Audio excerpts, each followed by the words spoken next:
রব্বুল আলামিন কারবালার মাসে হাত বাড়াইলাম, আল্লাহ কারবালার ময়দানে ৭২ জন আল্লাহ কারবালার শহীদদের পাক আর রূহ পাকে সওয়াবটুকু বকশিশ করে দিলাম। মওলা হুসাইন আলাইহিস সালাম সহ কারবালার সমস্ত শহীদদের রূহানি তাওয়াজ্জু ও ফয়েজ আমাদেরকে নসিব করে দাও। রব্বুল আলামিন আমাদের আব্বা আম্মা বংশের মানুষ, রক্তের মানুষ যারা অন্ধকার কবরে শুয়ে আছে, প্রতিটি কবরকে জান্নাতের বাগান বানাইয়া দাও।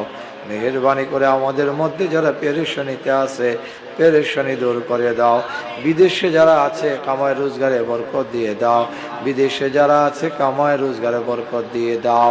রব্বুল আলামিন মেহেরবানি করে আল্লাহ দেশে বিদেশে যারা যেখানে যে অবস্থায় আছে সকলকে আপনার কুদরতি হাতে সুপর্দ করে দিলাম। আপনার কুদরতি হেফাজতে কবুল আর মঞ্জুর করে নেন।